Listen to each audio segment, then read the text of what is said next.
apporte les salutations de IPA Innovation Partners in Action, des bureaux ici au Ghana, dans le Volta.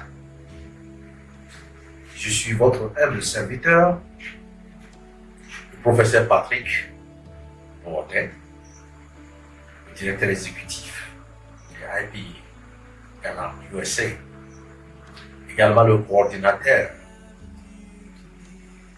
du cours d'évaluation doctorale en théologie et en sociologie en Afrique francophone pour le compte de St. Thomas A. Becket University, Canterbury, et Western Spirit Divinity College and Seminary and Theological Seminary, pardon, à Ho, au Ghana. Je suis également dans le domaine séculier, professeur d'université, enseignant en gestion des ressources humaines et consultant en transport aérien et tourisme. Voilà ma modeste personne qui se présente à vous ce soir, justement, pour faire de votre temps un temps précieux, un moment précieux que nous allons partager ensemble à partir de ce moment-là jusqu'à la fin d'année. Le thème retenu est très simple, très important, bien aimé. Je ne serai pas enfermé dans le jargon théologique. Je voudrais m'adresser à tout le monde, à nos anciens docteurs qui sont sortis de chez nous. Je vous salue, que vous soyez au Bénin, en Côte d'Ivoire, au Burkina Faso, au Ghana, au Togo. Nous vous saluons. Et ceux qui sont en cours d'études, en ce moment, les doctorants, recevez mes salutations également. Prêtez-moi votre attention, car ce ne serait pas inutile. À tous les pasteurs, à tous les membres d'église, je resterai très simple et très véridique. Car la vérité de la Bible ne peut pas changer. Elle doit s'accomplir à tout moment. Je vous remercie d'avoir aimé me prêter votre attention. Je disais donc que le thème que je vous apporte, que nous allons méditer pour cette fin d'année, c'est le renouvellement de votre vision pour 2023 qui est déjà à notre porte. La première question que nous devons nous poser, c'est de savoir pourquoi donc renouveler une vision. Très rapidement, je voudrais emprunter tout petit peu la notion de l'anthropologie culturelle, plus précisément la théorie du corps humain, l'anthropologue chrétien, qui dit que l'homme est un être culturel. Et il décrit la culture comme une roue de bicyclette avec le noyau au centre.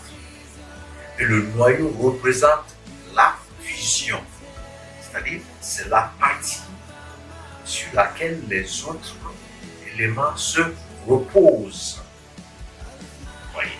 Donc, cette vision-là dont nous parlons théoriquement veut dire quoi? Veut dire notre façon de voir la vie.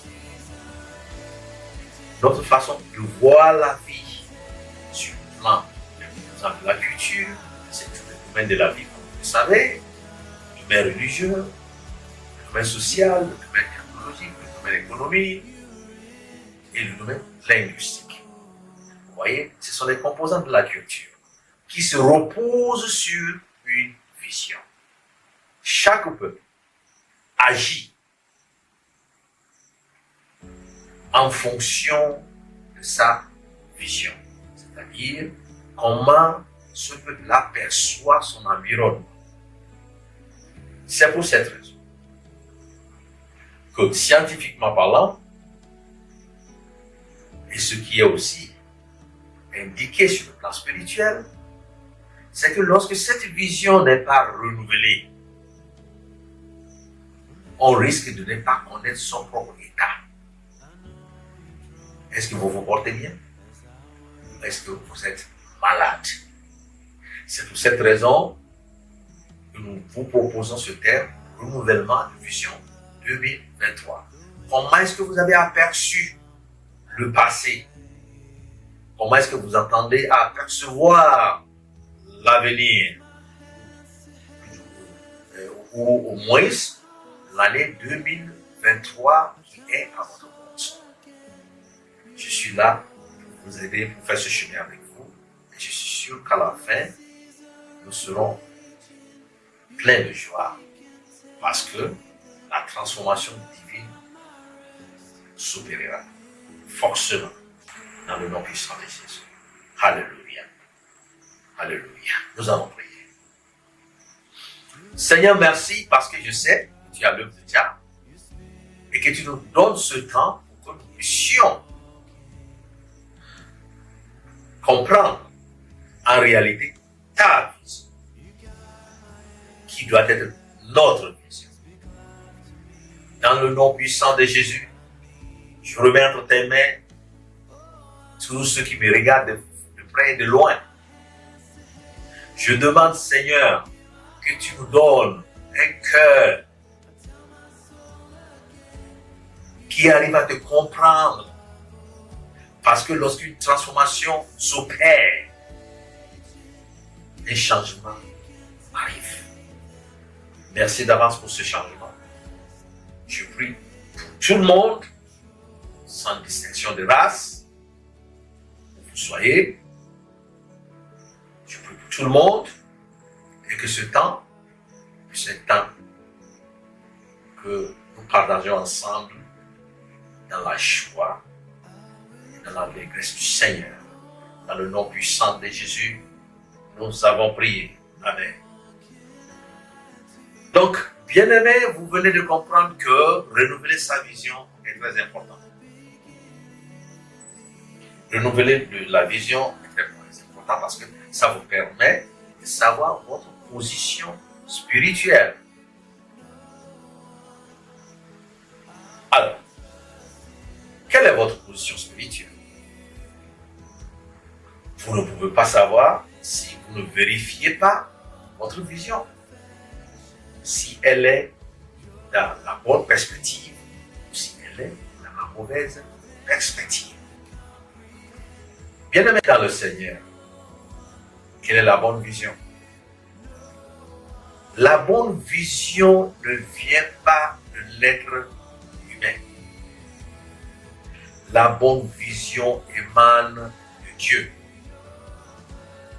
Et à chaque fois que vous percevez mal les choses qui vous entourent, vous appréciez mal la vie par rapport à la vision de Dieu, il y a crise.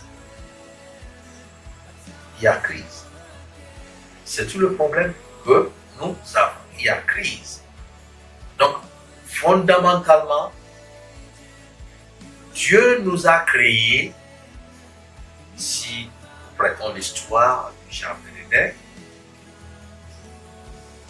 où nous apercevons Dieu fabriquant l'homme avec la poussière, qui va retourner à la poussière, et il fait quoi? Après avoir créé toutes les autres choses, il crée l'homme et il respire dedans. Il souffle dedans. Il souffle dans l'homme.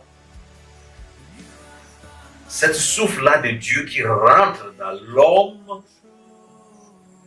doit être la vision que l'homme doit utiliser dans sa vie. Mais malheureusement, nous avons vu que très tôt dans le jardin d'Éden, l'homme a choisi d'être indépendant, ce qui est très grave. Alors, la chute intervient en Genèse chapitre 3. L'homme indépendant est renvoyé du jardin. D'où le changement de vision. L'homme était dans le jardin avec le souffle de Dieu qui lui permet d'apprécier Dieu.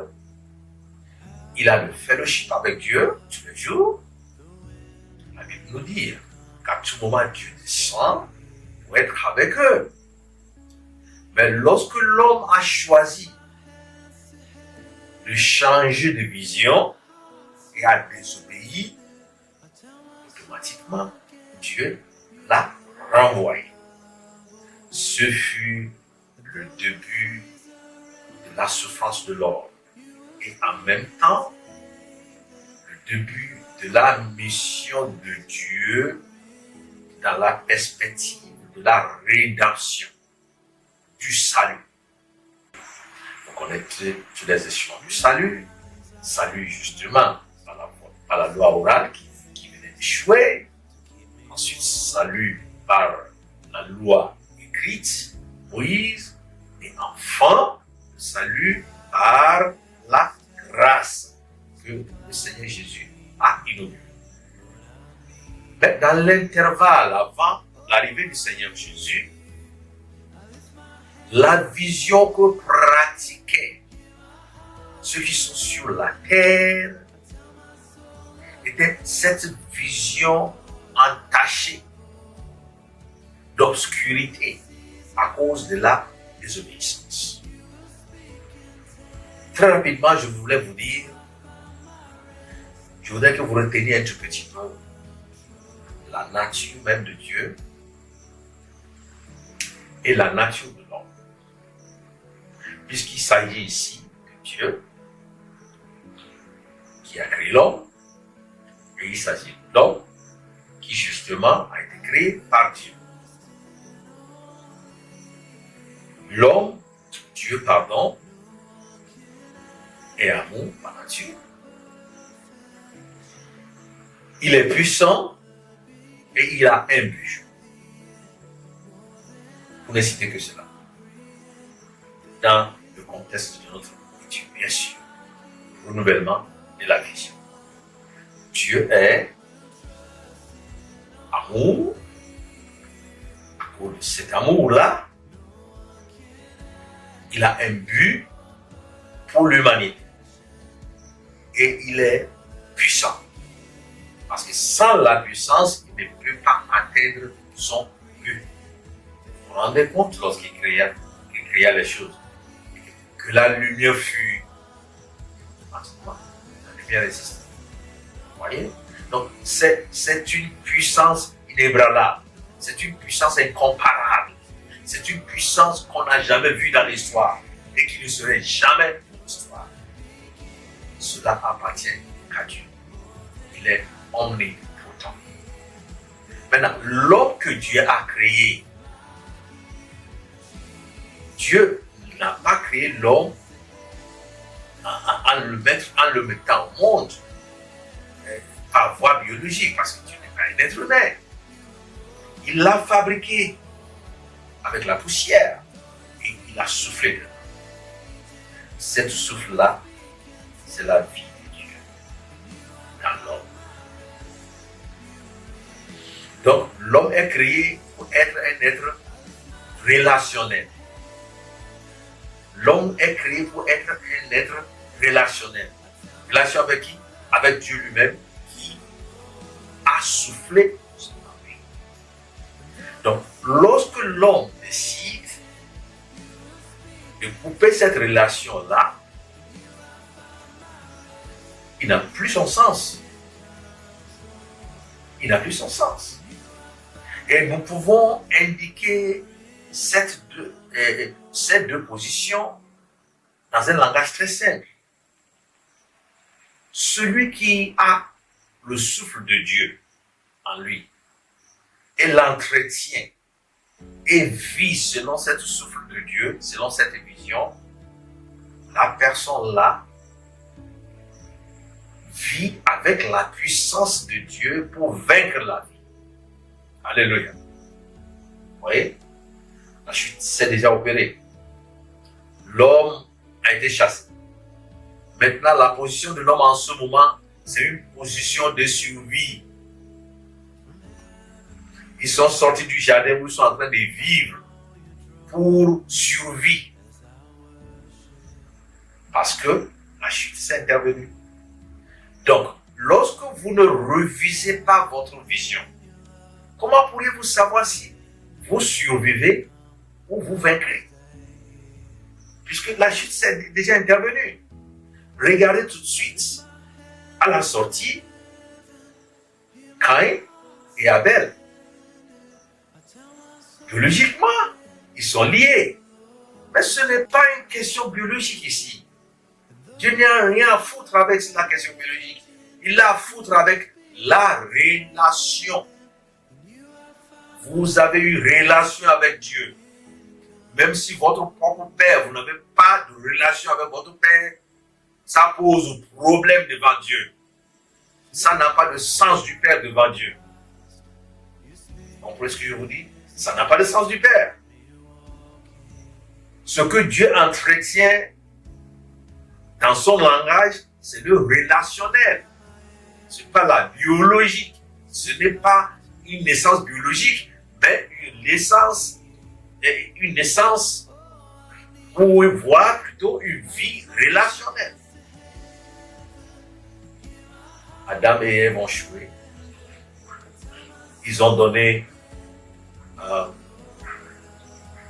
naissance à des enfants, mais ils sont tous dans quoi?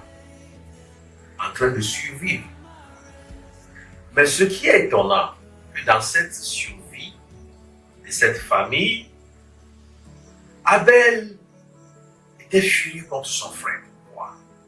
Mais la Bible nous dit, je ne sais pas où Abel, et quand il était furieux contre son frère, je ne sais pas où Abel a trouvé cette place-là, très humble, et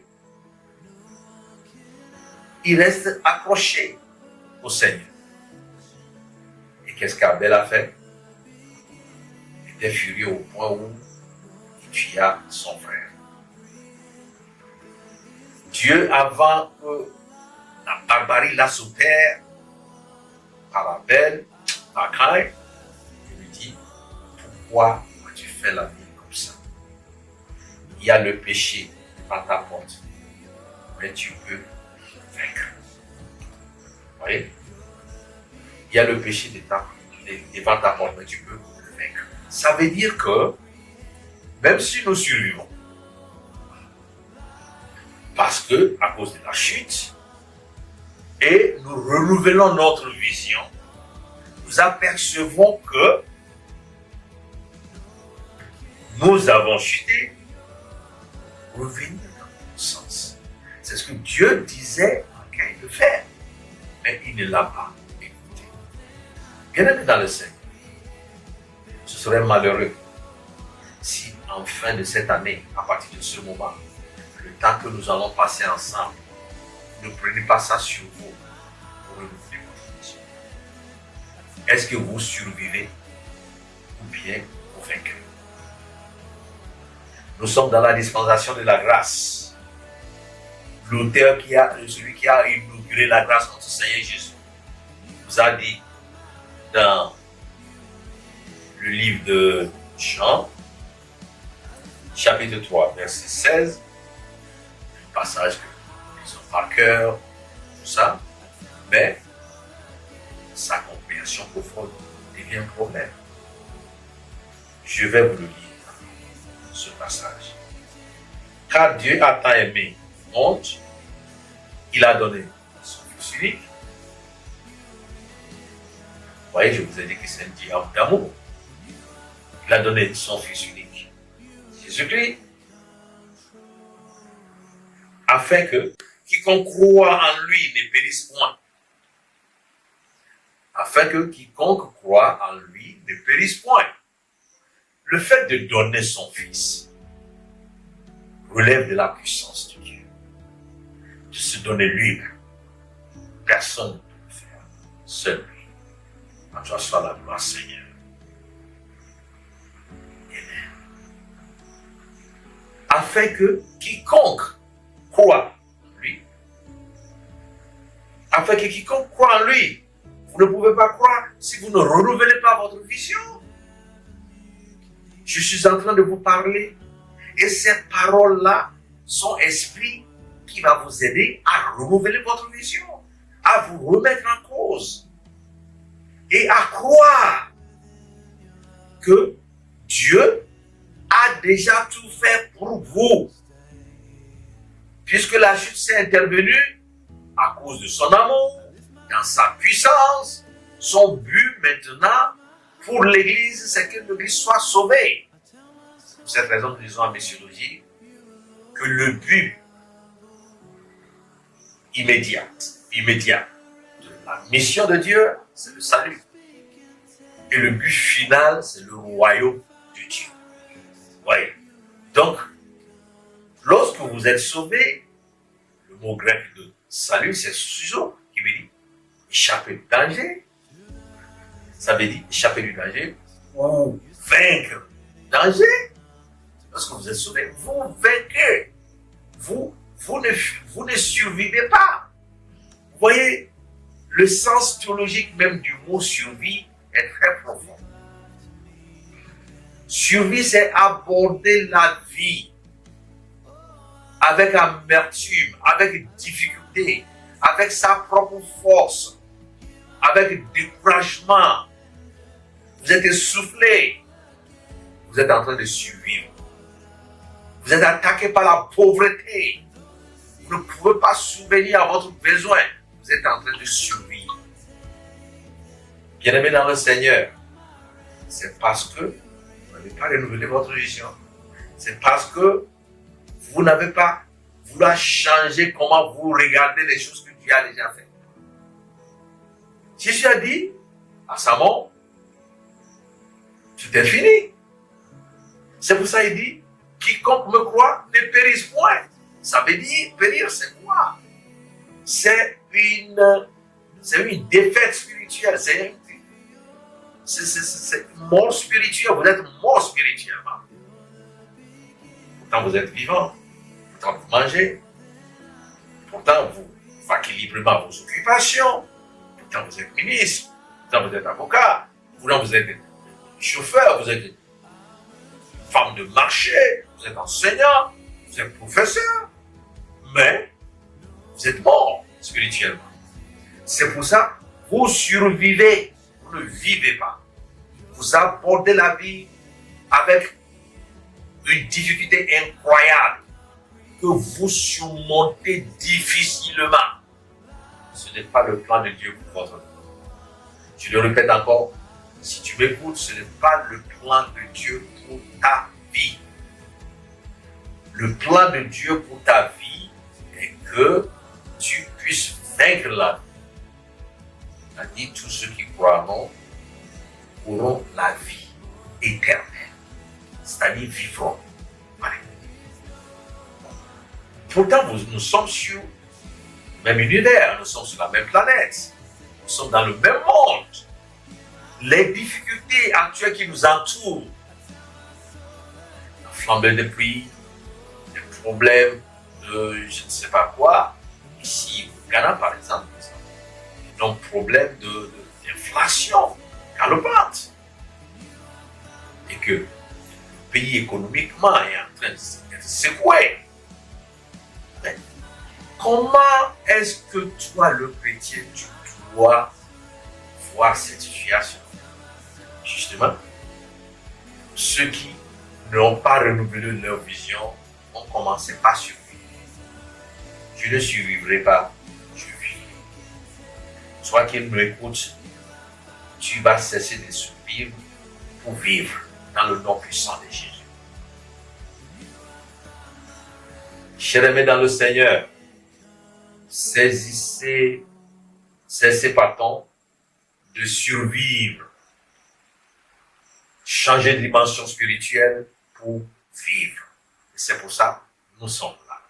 Et je serai là avec vous tout au long de la fin de cette année, et en entrant profondément dans les Écritures avec vous, et en priant ensemble, vous et avec vous, afin que ce renouvellement soit efficace, soit profitable, et vous apporte une nouvelle dimension spirituelle dans 2023, dans le nom puissant de Jésus. Je suis persuadé. Bien-aimés dans le Seigneur, je veux tout simplement emprunter l'étude des cas dans la Bible. Vous avez déjà entendu ce que Christ a dit. Il dit, tiens, mon Père a tant aimé le monde, envoyez, vous croyez ce que je dis, vous changez de mentalité, vous changez de vision, et vous n'allez plus survivre, vous n'allez plus périr, et vous allez faire quoi? Vaincre. C'est la même situation qui nous lie. Je vis là où il y a l'inflation. Tout le monde vit là où il y a l'inflation. Mais je ne survis pas, je vis à cause du renouvellement de vision qui est en moi. Vous voyez? Quand on dit, cela ne veut pas dire que vous ne percevrez pas ce que j'ai dit. Comprenez bien. Non, je suis en train de dire tout simplement que le problème est là, le problème n'est pas ôté, comme certains pasteurs, prédicateurs peuvent vous dire qu'on va prier pour vous et tous les problèmes seront partis, c'est archi faux. Les problèmes seront là jusqu'au parousia, jusqu'à l'arrivée de notre Seigneur Jésus-Christ. Mais ceux qui vont l'aborder, ce problème vont l'aborder de deux manières. En survivant, en vainquant. Moi, j'ai choisi de vaincre. Je t'invite à choisir aussi de vaincre la vie. Vous verrez que vous serez au-dessus de la mer. Lorsque les gens vont chanter des chansons de tristesse, vous allez glorifier votre Dieu.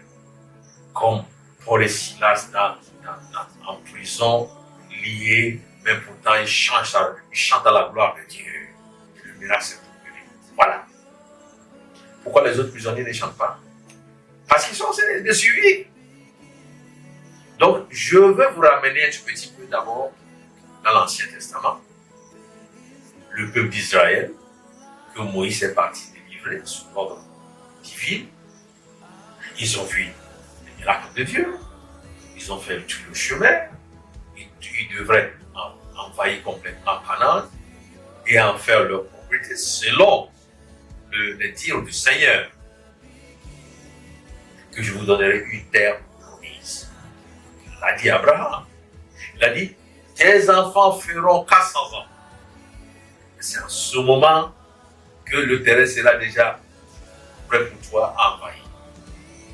Et je viendrai pour se souvenir de les faire sortir d'Égypte. Et c'est en ce moment qu'il a envoyé Moïse. Alors, en sortant d'Égypte, vous avez vu ce qui s'est passé? Ils ont traversé les problèmes, ils ont même traversé la mer Rouge. Par miracle, les enfants de Dieu ont vu.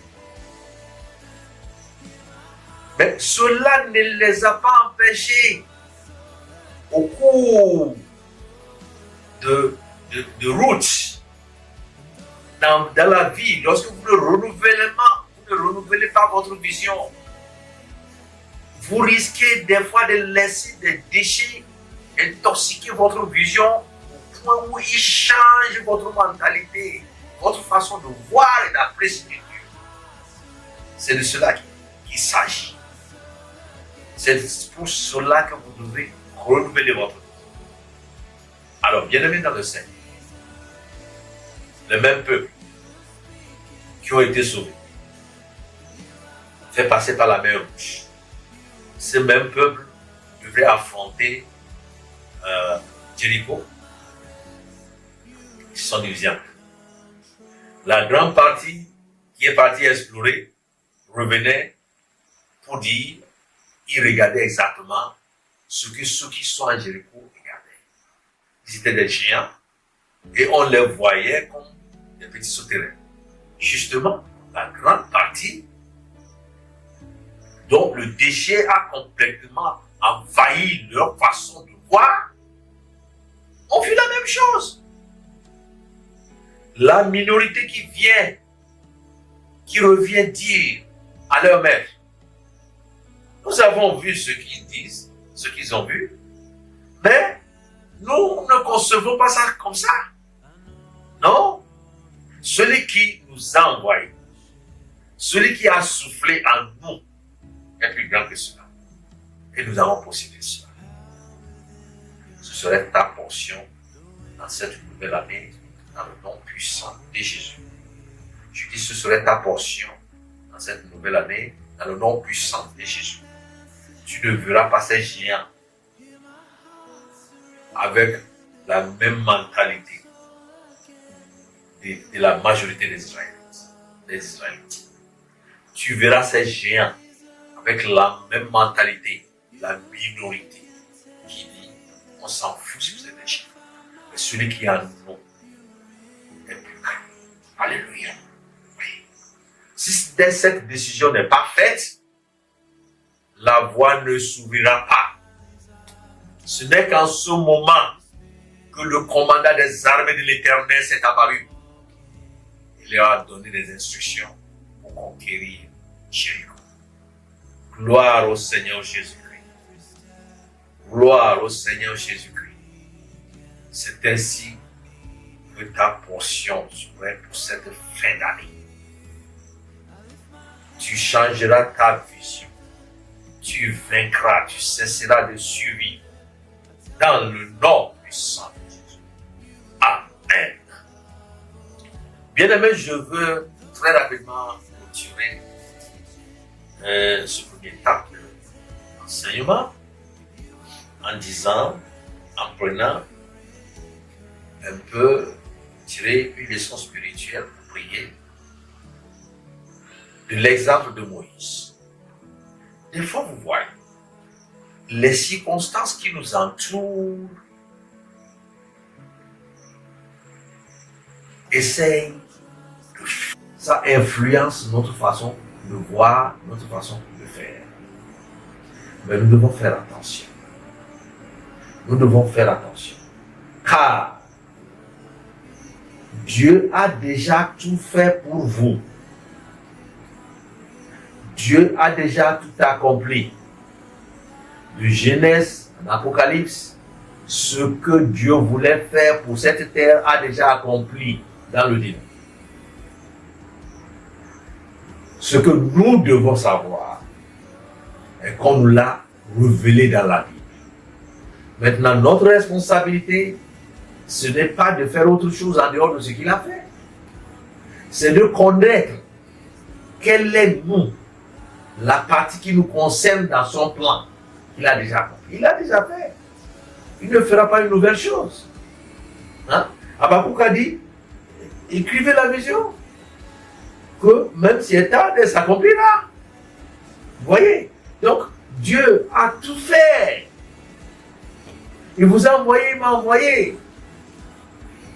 Maintenant, cherchez où il vous a envoyé. Qu'est-ce qu'il vous a envoyé à faire? Son but, c'est quoi? C'est que vous êtes en relation avec lui. Pourquoi? Parce que c'est vous qui devez le révéler. Vous devez être en relation avec lui, c'est vous qui devez le révéler.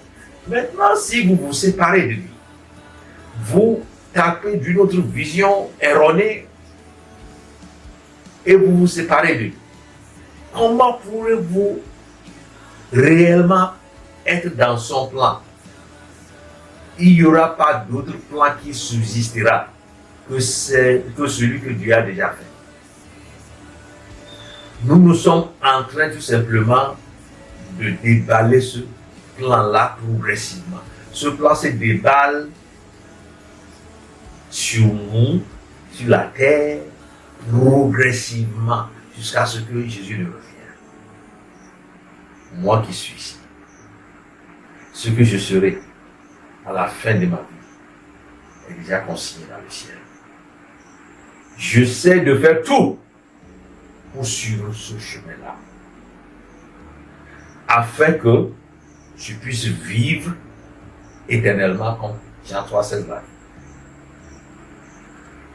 Si je ne le suis pas, je serai en train de survivre et sera complètement anéanti le dernier jour. Vous voyez.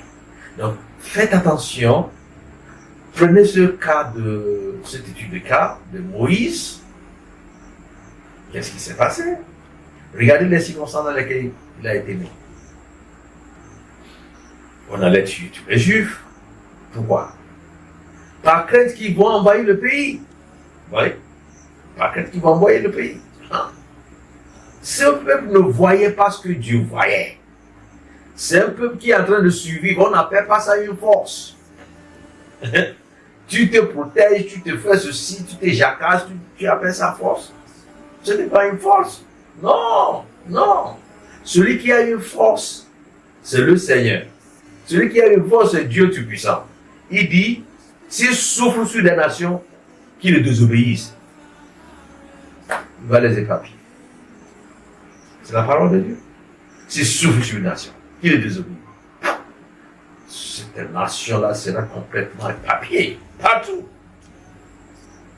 C'est la parole de Dieu. Bien-aimé dans le Seigneur, Moïse a grandi dans la maison de Pharaon. Moïse a été adopté comme prince. Vous allez me dire que Moïse a fait des progrès. Mais par rapport à son destinée que Dieu a créé pour lui, c'était contraire. Son destin n'est pas dans le palais. Mais pourquoi? Je ne sais pas. Je ne saurais l'expliquer. Je ne sais pas où votre destin est. Je peux parler du mien. Parce que je le suis tous les jours et je suis fier de lui qui m'utilise dans ce sens-là. Alléluia. À un moment donné, puisqu'il renouvelle sa vision, il faisait des efforts pour savoir quelle est son vraie identité. Il découvre qu'il ne doit pas rester au palais. Il a pris la défense de quelqu'un. Cela lui a valu la fuite. Ou dans le désert. Qui quitte un palais pour un désert. Dieu est grand.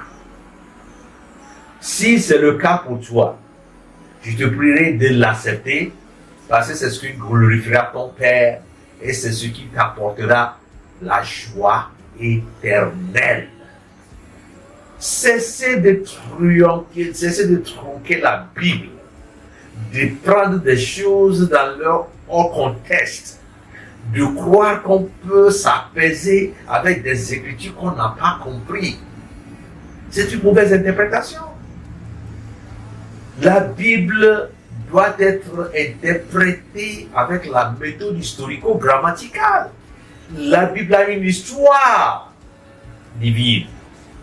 Ce que Dieu a fait, c'est consigné. Vous ne pouvez pas prendre autre chose qui soit hors de cette histoire biblique. Ce que vous êtes en train d'interpréter, c'est l'erreur. Donc il est possible que vous soyez quelque part où vous pensez que vous êtes déjà arrivé. Et vous serez surpris que le Seigneur vous dise, ce n'est pas là où je veux que vous soyez. Oui. Et ce que le Seigneur vous dira de faire, vous s'étonnera. Si vous ne renouvelez pas votre vision, vous serez avec la lutte permanente avec votre Seigneur, croyant que c'est que vous voulez vous tromper, vous allez devenir pauvre. vous allez devenir ceci, ceci va vous arriver, rien ne vous arrivera. Rien ne vous arrivera parce que le Seigneur qui vous a appelé a un but pour vous. Seul lorsque vous suivez ce but que vous vaincrez. Si vous ne suivez pas ce but, vous serez obligé de se battre avec le monde. Et c'est ce que les gens font. Ils s'entretuent. Tous les jours.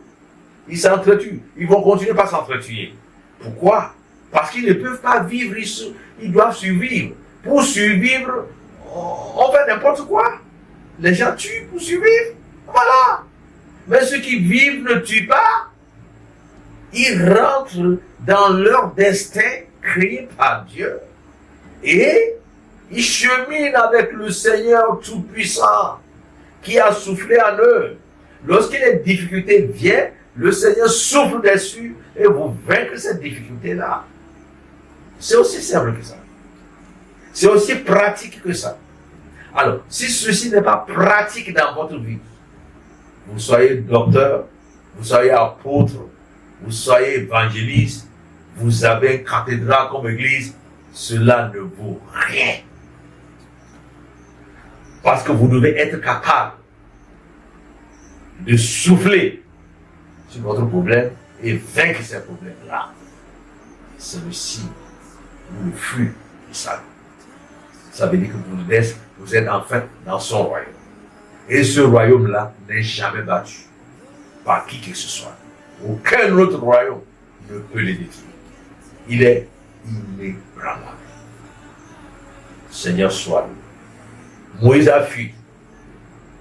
Et dans le désert, le renouvellement s'est passé. Sa mentalité a changé. Et en fin de compte, qu'est-ce qui s'est passé? Il a rencontré le Seigneur. Il a rencontré le Seigneur. Le Seigneur le renvoie encore. Il était confus. Il ne veut plus aller survivre en Égypte. Le Seigneur dit non. Je ne t'envoie pas pour aller survivre. Je t'envoie pour faire quoi? Aller vivre. Donc, j'irai avec toi. Oui. J'irai avec toi. Et quand il est parti, retenez-vous bien, il est parti, il n'est pas parti en Égypte pour rassembler les Israélites. Pour dire, nous allons faire all night, nous allons jeûner, prier, Dieu va nous délivrer, nous allons... Moïse savait que dans la mission accomplie de Dieu, est-ce qu'il ne l'a pas dit à Abraham? Il a dit qu'il va les faire sortir. Il l'a déjà fait. C'est déjà fait au ciel. Il faut que ça soit tout simplement, en anglais on dit, you unfold it. Il faut tout simplement dérouler cela. C'est roulé dans le ciel, c'est comme un scroll. Il faut maintenant dérouler. Et quand ça se déroule, ça tombe sur la terre chez nous, progressivement, et nous disons gloire à Dieu. Dieu a fait tout pour toi dans la vie. Il suffit que tu le suis dans le bon chemin, avec persistance. Ne mélange pas persistance avec survie. Survie a une très connotation négative en théologie. Survie n'est pas admis comme langage théologique. Ça ne vient pas de Dieu. En théologie, cela a une connotation négative. Quand vous survivez, c'est que vous ne marchez pas avec lui. Quand vous vivez, c'est le signe que vous marchez avec lui. Mais celui qui vit n'est pas épargné de problème. C'est qu'il vainque ce problème-là. Le problème est là, mais il domine le problème. Donc il est parti sur l'ordre du Seigneur en Égypte. Il dit au roi, roi, Dieu m'envoie chez toi pour te dire, laisse aller mes enfants. Vous avez suivi une autorité. Et vous nous donnez l'ordre, vous nous intimez l'ordre. Alléluia, alléluia, alléluia. Dieu m'envoie pour te dire, libère mes enfants. Laisse mes enfants partir. le souffle de vie, le souffle qui est en Dieu. Quand il a dit que la lumière fuit, est rentrée dans Moïse.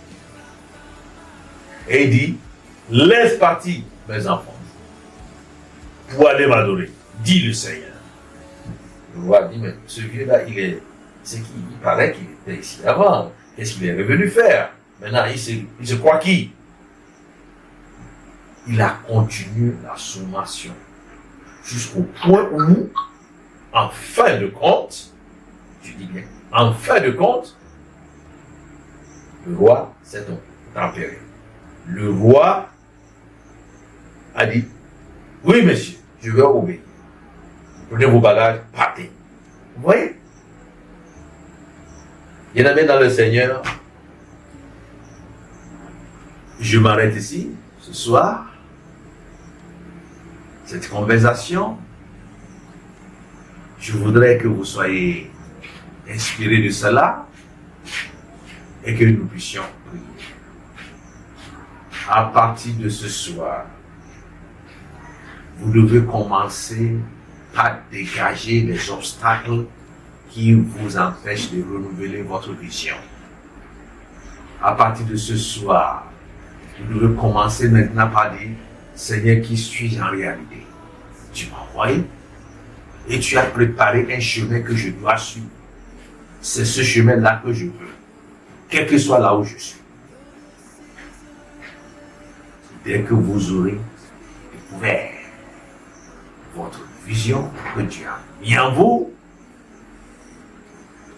vous allez vous l'approprier, vous approprier de cette vision. C'est à vous. Je l'ai en moi. Partout où je suis. C'est à vous. C'est à vous.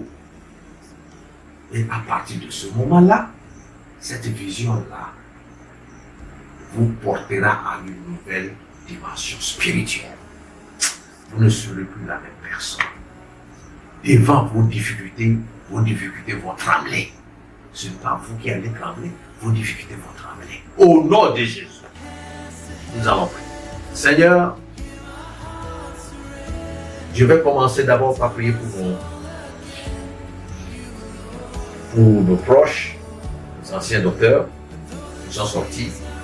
Je prie que ce message commence par avoir le dessus dans leur ministère, une transformation de ministériel s'opère à renouveau. Ceux qui sont en train d'étudier en ce moment aussi, je prie pour eux, parce que nous allons partager ces témoignages ensemble très bientôt. Je suis sûr, parce que Dieu l'a fait. Et je prie pour tous ceux qui m'écoutent, serviteurs de Dieu, pasteurs, évangélistes, enseignants, prophètes, où vous soyez sur la terre. Je prie pour vous, membres d'église, diacres. Je prie pour vous, fonctionnaires, ministres, chefs d'État, vendeurs, vendeuses, femmes de ménage, cultivateurs. Je prie pour vous tous. Recherchez la vision de Dieu. Renouvelez votre vision en cherchant la vision de Dieu pour votre vie. C'est elle qui va vous rentrer dans votre destinée. Votre destin est scellé au ciel. Je prie que tous les jours, tout au long de votre vie, cela soit déroulé progressivement tous les jours dans votre vie et que cela s'accomplisse et que vous devenez l'instrument que Dieu veut que vous deveniez.